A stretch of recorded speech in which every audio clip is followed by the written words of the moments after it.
Kuya po, siguro sa tuyo man ang ipahinanyog sa Indo sinagin paghampang sa mga kagawad kan media ni Mayor Karen Pulinga, an alkalde po kan Banwaan in Siruma, Camarines Sur. So nag-abot po sa mga opisina, last January 28, nag-start ang arabutan po kasi mga taong makudal. And pagkahapon na 28, nag-kurudal na sinda. Hanggang ngunyan po, nagkukudal. And kang Lunes, naka-receive po ako sa opisina ning reklamo kang mga residente na nasasakop na daang sa indang mga daga. Kaya nga ni po, tulos-tulos man ako nagsugo ning police para mag-conduct an investigation kung totoo itong sinasabi kang mga residente based duman sa surat sako. And sinugo ko man po ang satuyang municipal engineer. And ang sa indo pong lingkod duman sa San Ramon, kasuod ma po. Personal po akong nag-verify duman and talagang na-find out na igwang mga kudal na duman na made of GI pipe and mga barbed wire po. May coordination ba ini sa inyong opisina namin? Yun na nga ni pang kina-question niya dyan. Mayong coordination sa LGU, mayong coordination sa BLGU, sa barangay. And pag hinahapot po itong mga nagkukurudal duman, dahil nagsisirimbag kung sila nagsugo sa inda. Ano ang classification kang daga? Pa-istoryado po. Ano ang classification kang dagang inda? Ang classification po kung daga sa San Ramon kaya, under ng CARP-in kang panahon. And until now po, and under ng DAR. And mixed po yan, igwang timberland area, and igwaman, itong disposable and alienable. Yun na po nga ni nakakatituluhan na ina-award na sa mga paraumata.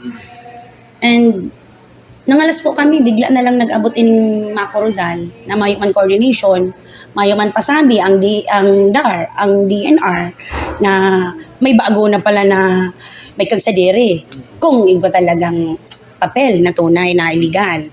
Kaya ang hagad po ngayon kang LGU Siruma, siyempre ako naman talagang ilalaban ko po ini na maibalik ang daga kan sa tuyang mga paraoma sa Siruma ta makahirak man po. Iyon na lang ang kayamanan ninda. Kukuunon pa kaini yung sarong kumpanya dahil ko aram anong kumpanya ini. Pero sana matabangan po kita kang national government and ni Congressman Arnie, and kung mapapwede nga nining probinsya na matabangan ng LGU Siruma, ano ang sa inda kaini yung masasabi? Kasi kami, Siruma po, part of Camarines Sur din, di ba?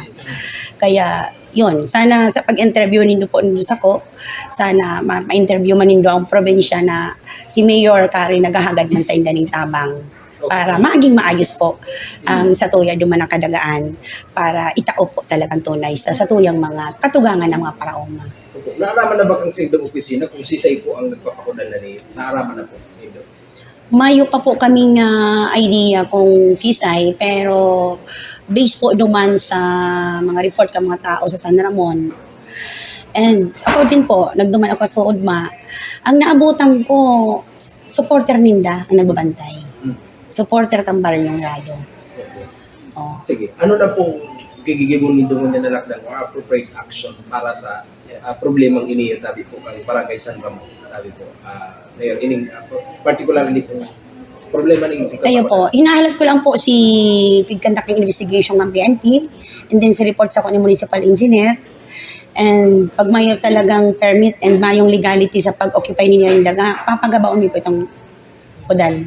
Mahagad kaming assistance sa PNP, mahagad kaming assistance sa Philippine Army, and sa ibang agency na pwede makatuwang sa muya sa LGU Siruma. Kasi kung hihilingon mo po, baka kung ang mga nasa likod ka ini, si mga daita na naman berestadong mga tao na gustong magkamkam sa Sirumang part kang dagang Siruma. Kaya medyo may takot talaga po, may tension sa Barangay San Ramon. Kaya nagduman po ako, kasuod kaulay ko si mga residente duman, mga barangay officials. And nagsiguro ako sa inda, nagkatawa akong assurance na si Mayor yakon sana and malaban kita hanggang makaabot kita sa national government. Through the office ni Congressman, mapatabang po kami. And hanggang makaabot po duman si President kung pwede pa, kung talagang may mga problemang magkaiba kitang grabing problema dito. Aram na po niya ni Congressman Arnie. Aram na po. Yun na po. Alam na po ni Congressman Arnie. Mayor, iyan ba San Ramon lang o may nasakop ang ibang barangay? Anong klaseng classification ng lote na nasasakop and pirang eksaktong hektarya? Yes. Mayo po kitang eksaktong ektarya, pero based duman po sa mga nakalatag ng poste, and pag nagplating ka po duman, more or less 300 hectares. Kasi may mga portion na po sindang pigturugtungan ang mga mga poste, and dumana sinda madurugtungan ka mga barbed wire. Dakula po ang area. And may nasakop na po sa part ng Barangay Salvacion. Sa diwang barangay? Pero ining kapitan sa Barangay Salvacion, nayo lamang pong girong.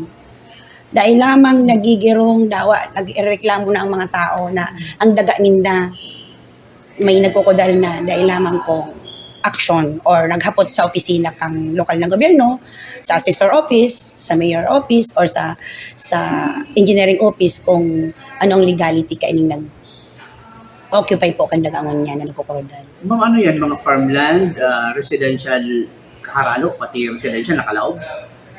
Sa ngunyan po, nasa farmland pa lang sinda. May hago po ng mga residential? Pwede pong may hagupon duman na residential. So what if pag may hinagop, di pa paano makukulong sa Odalinda itong mga residente? Daiman po babakod ang tinampo. Kasi may mga roads na agihan. Pag roads ini, right and left, kukodala na ninda. Kaya, Dahil mo yun ang, maging maribok yan. Tapos siyempre, ang tao mareklama, mapalag, malaban sinda kaya. yun po yan ang gusto ko man na dahil mangyari. Kumbaga, ito ang dapat iwasan ta, na dapat dahil na mag-abot sa araw ka itong punto. Kasi gusto mo man maging matuninong ang manuanin si Roma. Mayor, And, gurano po katotoo na armado po itong mga nagkudal naman and pira po sa numero kan mga nagkudal. sabi kang mga barangay official and mga residente po na yaon duman, kan January 28, more or less 50 tao po ang yaon duman nag-arabot and nagkurudal. And nakaboronit pa. And ang masakla po, tadawa sa mga barangay official, dahil sinda nagagalang. Na kumbaga, nagdumana si Kapitan, mapalagbok para ma-identify man sinda, kung sa Erisay, ang mga naglalaw sa iyang area of responsibility, dahil da sinda malagbok. Iyo ang sugo da sa inda kang mga, nagsurugo sa inda kung sa isay paman. Okay. So, isa po ang nagsugo, may Actually, mayong sinasabi. Mayo ka makukuha sa indang information about sa nagsugo. Pero kung mahihiling mo duman, ang nagigiya-giya sa nagkukudal, iyo po ining kagawad mismo, kang Barangay Salvacion. isa Si po yung Randy Paulete. Ayan, ini po, since nakablatter naman sa Barangay San Ramon, plano mi kayo ni DILG, ipapaapod mi po para makaboses man siya kan sa iyang rights kung ano talaga, kung gaano katotoo na siya.